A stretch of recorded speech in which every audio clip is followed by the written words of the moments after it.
The topic for today's podcast is communion. While many different denominations and groups of faith have different ideas about communion, that doesn't need to be a topic that actually divides people, although everybody wants to be right. And we sometimes think that being right is important and we need to make everybody else agree with us. But that's not really the point. With last week's podcast, this week's podcast on communion, and next week's podcast looking at baptism, communion, and tongues, those are issues that different denominations or different people have different beliefs about, but they are not critical elements that would disqualify someone from being an active, authentic follower of the life and lessons of Jesus. It certainly is not the foundation for arguments and schisms among believers, because the mission is to share the life lessons and teachings of Jesus and to live out those in such a way that people are drawn to us. It's not taking your Bible and going whacking people on the head and telling them what they ought to do or what they're doing wrong. That is not fulfilling the mission of following the life and lessons of Jesus. And it doesn't matter what you're talking about, whether you're talking about communion or baptism or speaking in tongues, or whether smoking is wrong or drinking is wrong. What are you going to do about gay people and transgender people? Those are all issues that are not about the call that God has on us to follow the life and lessons and teachings of Jesus and to love all of our neighbors as ourselves. And it's God's job to do the sorting when any sorting or if any sorting needs to take place. That's not our job. And it's one of those things that as humans, we continue to get wrong. The Old Testament people got it wrong. Jesus came to clarify. The people Jesus spoke with got it wrong. And 2,000 years ago, we're still getting it wrong. But while this year I have spent on purpose talking with you about topics where there is disagreement, today's topic being communion. And I'm going to be sharing with you my thoughts and feelings and beliefs about communion.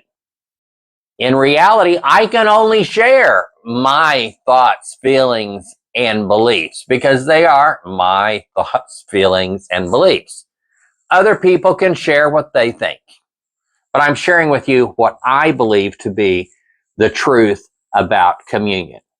And whether I'm right or you're right, or those folk over there are right, or those folk over there are right, is really not an essential element to following the life and lessons and teachings of Jesus.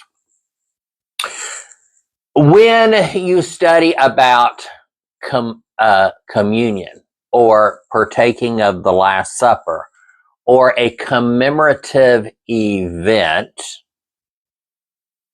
we need to think about what was really going on. Jesus was having a last meal with his disciples, but he didn't say, hey, come with me, we're going to have the Lord's Supper or the last meal. No, they were actually coming together to celebrate Passover, which was a Jewish tradition and ritual. So they were coming together to have their Passover meal together. And there were specific rules and guidelines for what to do and what not to do as you celebrated the Passover. Now, in the Christian faith, we have kind of taken the Passover and Easter and kind of not really put them together, but put them side by side, because we know that the Easter story took place while Jesus was celebrating Passover with his disciples. So they were actually gathered together for a Passover meal. Jesus didn't call them in and say, "Hey guys, it's time for communion." If you're part of a church that has communion every Sunday, or you're part of a church that has communion once a month, or the bulk of my tradition was, I was part of a church that had communion about 3 or 4 times a year. It was a very special, very dedicated time. It took me a while. The two churches where I spend most of my ministry and worship time, one of them has communion every Sunday. Another one has communion the first Sunday of every month. And so that is my tradition now. One fellowship where we do this the first Sunday of every month, and another fellowship where it's done every Sunday. I was part of a ministry group for about 5 years where the minister wanted to serve communion anytime you were gathered together, no matter what.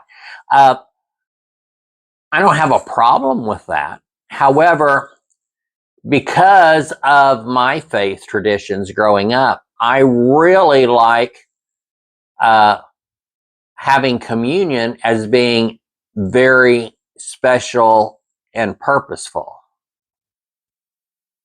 So sometimes doing it every week, it loses some of its reverence, especially with the people around you are talking about some movie they saw or where they're going to eat after church, and they're having these full-on conversations during communion time. And that does not sit well with me. So let's go back to the purpose of communion. Now, if you go into the Bible, you can study the Last Supper as Jesus administered the elements of bread and wine to his disciples, and asked him to think of these metaphorically and to remember him and his ministry every time you gathered together and ate.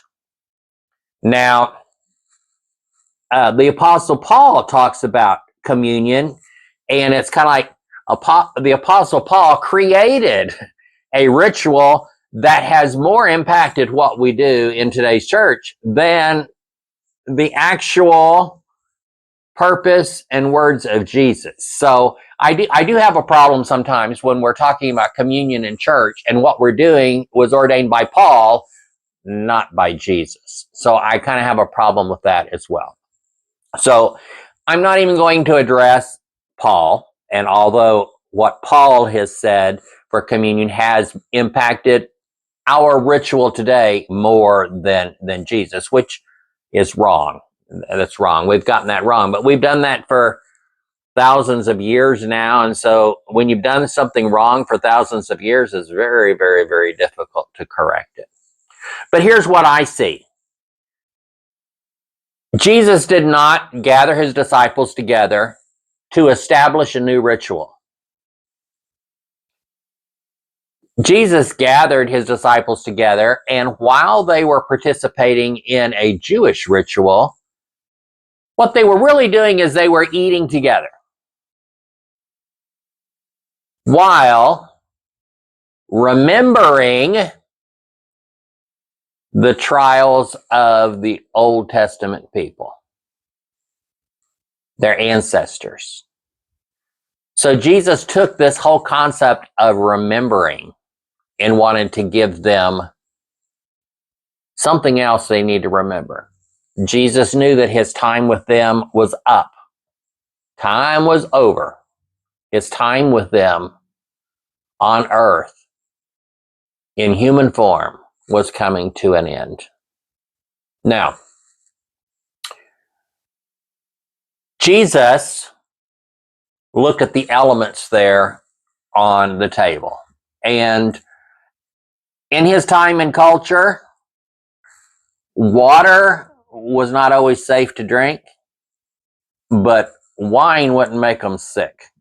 So their common drink at the table was always wine because water would make them sick. They didn't have Kool-Aid. They had juices, but juices that had not yet fermented would not be as safe based on their culture and their time. They didn't have refrigerators, okay? Ice was not possible. So, bread also was very, very common on their table. In many of our homes, bread is always served with every meal. That hasn't been part of my culture. Kind of now living in Houston, anywhere I go to eat with a meal, if it's not bread, more commonly it's like pita chips or chips, crispy tortilla chips or wafers or pieces, things like that. Uh, it would be more common at the table in my house to have iced tea and some sort of chips and dip. If I'm having like an hors d'oeuvre situation or a pre-meal mood, or it'd be a charcuterie tray with meats and cheeses and crackers. So if Jesus was living in this day and time and he was gathering for a meal, on the table would probably be grapes and dates and cheeses and some little unleavened bread we would call crackers or chips, things like that. So Jesus on purpose was trying to pick the two most common elements on the table. Why would he do that? He did that because these were elements that they partook of every single day and probably every single meal. They were extremely common elements. It wouldn't be like, okay, they were gathered together for Thanksgiving dinner and they had turkey and stuffing and cranberry juice. For some of us, the only time we eat turkey is at Thanksgiving. The rest of the time, we eat some sort of chicken if we're going to have a poultry. We'll be eating chicken, not turkey. So turkey is kind of a specialty. Cranberry sauce, I do like cranberry sauce, and sometimes if I'm making a chicken pot pie, I'll also have some cranberry sauce because I like those together. But you know what? Many years go by, and the only time I have cranberry sauce is at Thanksgiving. So Jesus would not have lifted up cranberry sauce or even cranberry juice and turkey because those were not common elements of the time. Now, common elements was a purposeful decision because Jesus was not creating a new ritual like Paul tried to teach. And Paul has kind of twisted what Jesus' intent was, and it's twisted today, 2,000 years ago, in most of the way we do communion at church. Jesus was not establishing a ritual that would only be done 3 or 4 times a year, which was my faith, culture, and history. Jesus was not creating a ritual that you would do every Sunday at church, either at the beginning of the service or at the end of the service. Jesus was not creating a ritual that you would do once a month. What were the exact words of Jesus? He lifts up some bread. Common element. They would have bread on their table every single day, probably every single meal. He said, this bread is like my body. It's going to be broken for you. And then he breaks the bread. And here's what I want you guys to do. Every time you eat some bread, I want you to remember me. Remember my life, my lessons, my teachings, my encouraging you to love all your neighbors, no matter what. Encouraging you not to be mean and nasty to people. And certainly don't say you're doing that because Jesus, told you to do that, because I'm not telling you that. That's not the way I live. You got to keep my message pure and just as I gave it. Love all people. So every time you have some bread, I want you to remember that my body was broken for you, and I want you to remember my message. That wasn't for every Sunday. That was for every single time we sit down at a table and have bread, or whatever the most common element is in your house. Might be potatoes.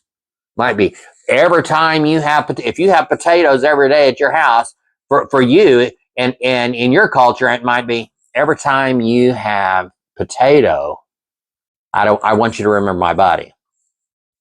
If your culture is rice, you have rice at every meal, then for you, that most common element is not the bread that we have in communion. That the most common element for you might be rice.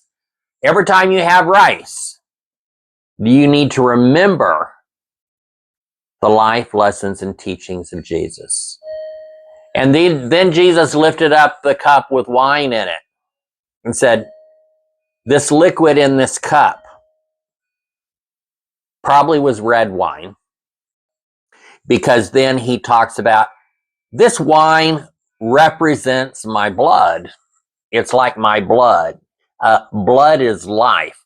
But also at that time, anyone that touched blood was unclean. So talking about blood kind of went against what they were doing. But he was telling them he's going to be killed and his blood's going to flow out of his body. And so when blood left your body, life left your body. So life and blood was kind of thought of at the same time. But he says, anytime you have this drink, this liquid, I want you to remember me, and that life left my body, blood left my body, and I died that day. And I want you to remember me. Remember my life, my lessons, and my teachings. I want you to remember. When? Not 3 times a year, not on the first Sunday of the month, not on every Sunday at church, but every single time you're having something to drink. Every single time you're having something to drink. Every single time you're eating food. Bread was their primary food item that sustained them. Wheat. So let's think about communion. What Jesus said, not what the Apostle Paul. I don't care anything about what the Apostle Paul said about communion, because he wasn't Jesus. Paul wasn't even there when Jesus said these things. So think about what Jesus told them. He said, you know what, guys? My time is up with you, but I don't want you to forget me when I'm no longer here. You've got to remember the lessons that I taught, the life that I lived, the priorities that I gave you. Loving your neighbors as yourself. And here's what I want you to do so that you don't forget my actual life lessons and teachings. Every single time you eat bread or whatever your primary substance, potatoes, rice, in your house, what's your primary item in your meal? There's probably flour in something that you eat. Uh, now that my mother has celiac disease and she can't have regular flour, I'm very aware of almost everything has a little flour in it. So whenever you're eating anything, maybe something that has flour in it, remember Jesus's body that lived and walked and understood us, really. But as human, he was rejected by people and still rejected today. They rejected his body. They killed him and life left his body. The blood left his body. The blood was gone. Life was gone. So every time they are to have something to drink, they need to remember that Jesus' life left. Clean water that we have now is a necessity. Back then it was a luxury. We can't live without the liquid of water. Water is part of everything we drink. In fact, water was part of the wine. It's from the rain that fell, came up through the roots, up into the little grapes, and then the juice coming out came from the water that came from the sky or from the rivers that fed the grapevines. So, when we're looking at communion, when I see communion, what Jesus was really calling us to do was every time we ate, to remember what Jesus did in human form on this earth. What did Jesus teach? What did Jesus do? And Jesus calls us to do that as well. It's not about being mean and nasty. It's not about hating immigrants. It's not about treating black people terribly. It's not about creating slaves. It's not about creating a civilization and a culture that segregates and demonizes. Remember Jesus's life in human form every time you eat, whether it's bread or whatever.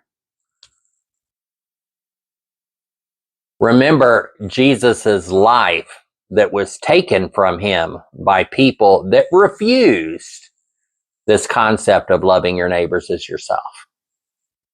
Every time you have something to drink. That doesn't sound a whole lot like communion as I experience it in a church. And while I do partake of communion,